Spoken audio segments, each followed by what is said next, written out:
Hello everyone, সবাই কেমন আছো? আশা করি সবাই ভালো আছো। তো আজকে ব্লগটা স্টার্ট করছি আমাদের দেশের ফ্ল্যাগ দিয়ে। ফ্ল্যাগটা এত সুন্দর উঠছে। আমরা কালকে গেছিলাম হচ্ছে আমাদের বহরমপুরের স্কোয়ার ফিল্ডে। তো সেখানে এরকম একটা ফ্ল্যাগ লাগানো আছে, আর নিজের দেশের ফ্ল্যাগের প্রতি ভালোবাসা একটা আলাদাই, তাই তোমাদের সাথে শেয়ার না করে পারলাম না।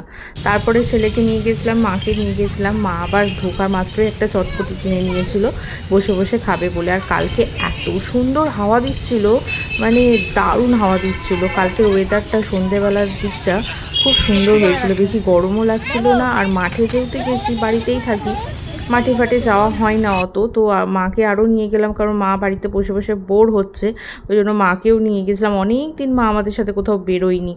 আর আদি বলছিল, দিদুন চলো আমি ফুটবল খেলবো। চলো তাহলে। মা বললো যে তাহলে ও ফুটবল খেলবে। তা ওকেও বল নিয়ে গিয়ে খেলালাম। ওখানে অনেক বাচ্চা কাচ্চা ছিল, ও নিজে তো বন্ধু করে নিয়েছে, প্রচুর বন্ধু বান্ধবের সাথেও খেলছে। তোমরা দেখতেই পাবে যে কেমনও খেলাধুলো করছে। তারপরে ও দিদুনের সাথেও আবার খেলছে।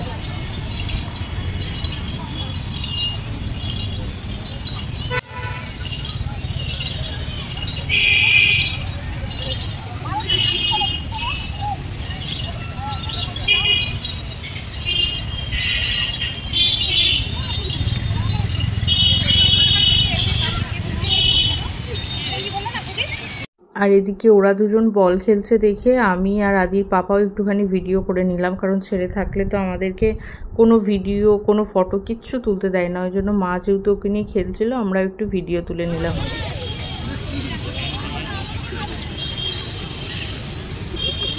মাস্কটা কিনেছো, ভয় দেখাবে আমাকে? তো ভয় দেখাও, পরে ভয় দেখাও।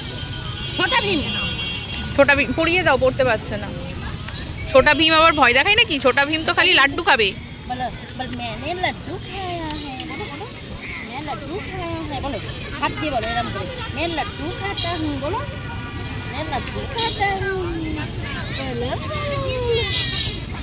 बोलो मैं लड्डू खाता हूँ, बोलो। এই ছোটা ভীম দেখি, ছোটা ভীম। এটা তো ছোটা ভীম না, এটা তো আমার আদি। আবার পড়ে নাও, আবার পড়ে নাও।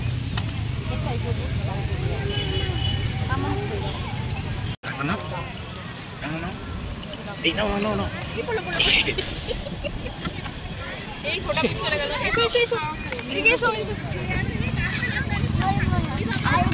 বাড়ি গিয়ে এসো তাহলে আমার কাছে। আমাকে পড়িয়ে দাও, তাহলে আমাকে পড়িয়ে দাও। ওই তো ওর হাতে দিয়েছে, তো ওই তো কেটে যায় যদি। ও বলছে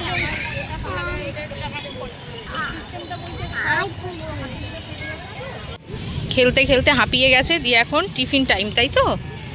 এখন কি হচ্ছে মাম্মা? Tiffin time. খেলতে খেলতে হাঁপিয়ে গেছো, দিয়ে এখন টিফিন টাইম হচ্ছে তোমার।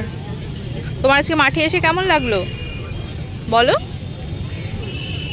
মাঠে এসে কেমন লাগলো তোমার? ভালো লাগেনি? তাহলে আর কোনোদিন নিয়ে আসবো না, বলো। ভালো লেগেছে? আচ্ছা, আবার আসবে? আচ্ছা, খেয়ে নাও আগে। ও কি শিখবে বলো তো? এবার মাঠে ঘোরা কমপ্লিট। এবার আমরা বাড়ির দিকে রওনা দিলাম, কারণ অনেকটা রাত হয়ে যাচ্ছিল, আর আদিও কিছু খেয়ে যায়নি। ওই জন্য ঘোরা টোরা হয়ে গেল, বল খেলা হয়ে গেল। এবার আমরা বাড়ির দিকে রওনা দিচ্ছি। তো কালকে যেহেতু আমরা 4 চাকা নিয়ে গেছিলাম, মাও গেছিলো, কারণ আমাদের গাড়িতে সবার তো জায়গা হবে না। ওই জন্য মাকে আরও বলেছিলাম যে তুমি চলো, 4 চাকা নিয়ে গেছিলাম। তারপরে 4 চাকাতেও খুব সুন্দর হাওয়া দিচ্ছিল, জানলা খুলে খুলে রেখেছিলাম। আর আদি তো খুব এনজয় করেছে। ও বেশি বাইকের থেকে 4 চাকাতে যেতে পছন্দ করে, কিন্তু সব সময় তো আর ওকে ওইভাবে নিয়ে বেরোনো হয় না আমাদের। তো তোমাদের ভিডিওটা ভালো লাগলে অবশ্যই একটা লাইক শেয়ার কমেন্ট করো, আর কোথা থেকে ভিডিওটা দেখছো অবশ্যই জানিও। ভিডিওটা ভালো লাগলে অবশ্যই শেয়ার করো। আজকে তাহলে আসছি, আর তোমাদের কীরকম লাগলো বিকেলটা বলো। টাটা।